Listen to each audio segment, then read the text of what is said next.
ಎಲ್ರಿಗೂ ಪ್ರೇಮ ವಿಲಾಗ್ಗೆ ಸ್ವಾಗತ. ಇವತ್ತು ನೋಡಿ ನಾವು ರಾಗಿ ಹಲ್ವಾ ಮಾಡೋಣ. ಅದಕ್ಕೆ ಬೇಕಾಗಿರೋದು ನೋಡಿ, ಒಂದು ಬಟ್ಲು ರಾಗಿ ಹಿಟ್ಟು ನೆನೆಸಿದ್ದೀನಿ. ಇದು ತುಂಬ ಸಣ್ಣ ಇತ್ತು ರಾಗಿ ಹಿಟ್ಟು, ಅದಕ್ಕೋಸ್ಕರ ನೋಡಿ 1 ಕಪ್ಪು ಕಾಯಿ ತುರಿ, ಸ್ವಲ್ಪ ತುಪ್ಪ, 1 ಕಪ್ಪು ಬೆಲ್ಲ, ಇದೇ ಅಳತೆಲಿ. ನಾನು ಅದಕ್ಕೆ ನೋಡಿ ಅದು ಬೇಯುವಾಗ ಹಾಕಬೇಕು. ನೋಡಿ ಕಡಲೆಬೇಳೆ ಬೇಯಿಸಿಟ್ಕೊಂಡಿದ್ದೀನಿ, ತುಂಬ ಚೆನ್ನಾಗಿರುತ್ತೆ ಅದು ಹಾಕಿದ್ರೆ. ಸ್ವಲ್ಪ ಕಾಯಿ ಈ ಥರ ಕಟ್ ಮಾಡಿ ಇಟ್ಕೊಂಡಿದ್ದೀನಿ, ಕೊಬ್ಬರಿನ, ಕಾಯೆಲ್ಲ ಇದು ಕೊಬ್ಬರಿ. ನೋಡಿ ಮೊದಲಿಗೆ ಇದನ್ನು ಮಿಕ್ಸಿ ಜಾರಿಗೆ ಹಾಕಬೇಕು. ರಾಗಿ ಹಿಟ್ಟು, ನಾನು ರಾಗಿ ಹಿಟ್ಟೆ ತಗೊಂಡಿದ್ದೀನಿ ಡೈರೆಕ್ಟಾಗಿ. ನೀವು ರಾಗಿ ನೆನೆಸಿ ಕೂಡ ಮಾಡ್ಬೋದು. ರಾಗಿ ಹಿಟ್ಟು ಮತ್ತು ಈ ಕಾಯಿ ತುರಿ ಎರಡನ್ನೂ ರುಬ್ಕೊಳ್ಳೋಣ ಮಿಕ್ಸಿಲಿ. ಇದು ನುಣ್ಣಗೆ ರುಬ್ಬಬೇಕು, ರುಬ್ಬಿ ಸೋಸ್ಕೊಳ್ಳೋಣ ಇದನ್ನು. ನೋಡಿ ನಾನು ಸಣ್ಣಕ್ಕೆ ರುಬ್ಬಿದ್ದೀನಿ, ನುಣ್ಣಗೆ ರುಬ್ಬಿ. ನೀವು ರಾಗಿಲೂ ಮಾಡ್ಬೋದು ಅಂತ ಹೇಳಿದ್ದೀನಲ್ಲ, ಇದನ್ನು ನಾವು ಸೋಸ್ಕೊಳ್ಳೋಣ. ಇದು ಸಣ್ಣಕ್ಕೆ ರುಬ್ಬಿದ್ದೀನಿ, ಮತ್ತೆ ಏನು ರುಬ್ಬಂಗಿಲ್ಲ ನಾನು. ಇದಕ್ಕೆ ಸ್ವಲ್ಪ ನೀರು ಸೇರಿಸಿ ಸೋಸ್ಕೋಬೇಕು ನೀಟಾಗಿ. ನೋಡಿ ನಾನು ಡೈರೆಕ್ಟಾಗಿ ಈ ಪಾತ್ರೆಗೆ ಸೋಸ್ಕೊತೀನಿ. ನಮಗಿದ್ರ ಹಾಲು ಮಾತ್ರ ಬೇಕು ಅಷ್ಟೇ.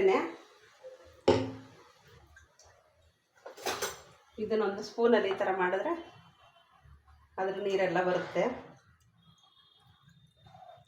ಇದ್ರ ಒಟ್ಟು ಹಾಕಂಗಿಲ್ಲ, ಇದು ಬಿಸಾಕೋದೇನೆ. ಇದು ಮಾತ್ರ ನಮಗೆ ಅದರ ಹಾಲು ಮಾತ್ರ ಬೇಕಷ್ಟೇ ರಾಗಿ ಹಲ್ವಾ ಮಾಡೋದಕ್ಕೆ.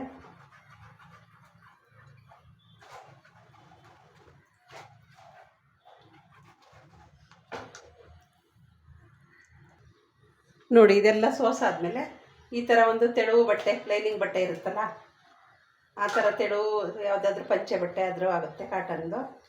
ಅದರಲ್ಲಿ ಹಾಕ್ಬಿಟ್ಟು ಈ ಥರ ಹಾಲೆಲ್ಲ ಹಿಂಡ್ಕೊಂಡ್ರಾಯ್ತು. ಎಲ್ಲ ಇದ್ರ ಹಾಲು ಮಾತ್ರ ನಮಗೆ ಸಾಕು.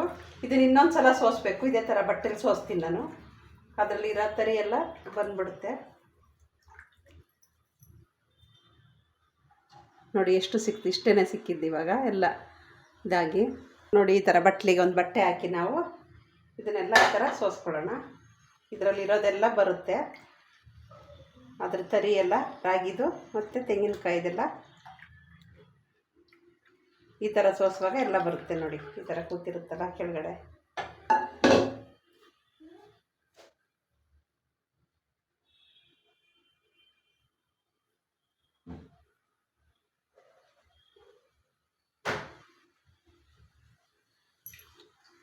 ಈಗ ಸ್ವಲ್ಪ ಹೊತ್ತು ಇಟ್ಕೊಂಡಿದ್ರೆ ನೋಡಿ ನಮಗೆ ರಾಗಿ ಹಾಲೆಲ್ಲ ಸಿಕ್ಕಿದೆ. ನೋಡಿ ಮತ್ತೆ ಎಷ್ಟು ಲಾಸ್ಟಲ್ಲಿ ಮತ್ತೆ ಇದು ತುಂಬ ಗಲೀಜಾಗುತ್ತಿಲ್ಲ.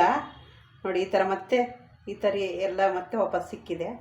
ಇದನ್ನು ಬಿಸಾಕಬೇಕು, ಎಲ್ಲ ಬಿಸಾಕೋದಿದು. ಇದ್ರ ಹಾಲು ಮಾತ್ರ ನಮಗೆ ಸಾಕಷ್ಟೇ. ಈಗ ನಾವು ಇದನ್ನು ಪಾತ್ರೆಗೆ ಹಾಕೊಳ್ಳೋಣ. ಸಣ್ಣ ಉರಿಲಿ ಬೇಯಿಸ್ಬೇಕು ಇದನ್ನು.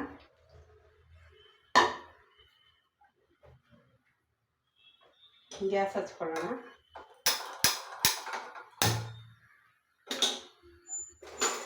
ಇದು ಸಣ್ಣ ಉರಿಲೇ ಬೇಯಬೇಕು, ಇಲ್ಲಾಂದರೆ ತಳ ಹಿಡಿದ್ರೆ ಇದು ಗಟ್ಟಿ ಗಟ್ಟಿ ಆಗುತ್ತೆ. ಆಮೇಲೆ ಉಂಡೆ ಕಟ್ಟುತ್ತೆ, ಆ ಥರ ಆಗಬಾರ್ದು. ಇದು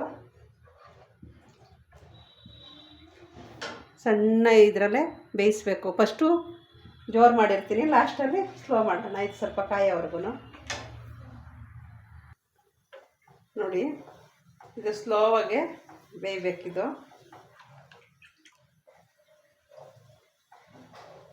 ಇದು ಗಟ್ಟಿಯಾಗೋವರೆಗೂ ಈ ಥರ ಕೈ ಆಡಿಸ್ತಾ ಇರಬೇಕಿದು ರಾಗಿ ಹಲ್ವಾ ಮಾಡೋದಕ್ಕೆ. ನೋಡಿ ಇದು ಗಟ್ಟಿ ಆಗ್ತಾ ಇದೆ. ಈ ಥರ ಸಣ್ಣ ಉರಿಲೇ ಬೇಯಬೇಕು, ಅದು ನಿಧಾನ ಆದ್ರೂ ಸಣ್ಣ ಉರಿಲೇ ಬೇಯಿಸ್ಬೇಕು.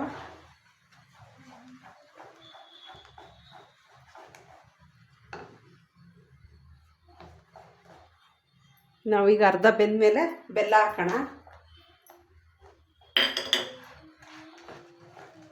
ಬೆಲ್ಲ ಫಸ್ಟೇ ಹಾಕ್ಬಾರ್ದು, ನಾನು ಈ ಅರ್ಧದಲ್ಲಿ ಹಾಕ್ತೀನಿ, ಅದರಲ್ಲೇ ನೀರು ಬಿಡ್ಕೊಳುತ್ತೆ ನೋಡಿ.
ಈಗ ಯಾವ ಸೈಜ್ ಬೇಕಾದ್ರಲ್ಲಿ ಕಟ್ ಮಾಡ್ಕೊಳ್ರಿ. ಈಗ ಫ್ರಿಜ್ಜಲ್ಲಿ ಇಟ್ಟಿದ್ರೆ ಇನ್ನೂ ತಣ್ಣಗಾಗುತ್ತೆ. ಬೇಕು ಆದಮೇಲೆ ತಿಂದರೆ ಇನ್ನೂ ಚೆನ್ನಾಗಿರುತ್ತೆ. ನೀವು ಮನೇಲಿ ಒಂದ್ಸಲ ಟ್ರೈ ಮಾಡಿ, ಹೇಗಿತ್ತು ಅಂತ ತಿಳಿಸಿ. ಎಲ್ರಿಗೂ ಬಾಯ್ ಬಾಯ್. ಫ್ರಿಜ್ಜಲ್ಲಿ ಇಟ್ಟೆ ಆಮೇಲೆ ತಿಂತೀವಿ ಇದನ್ನು.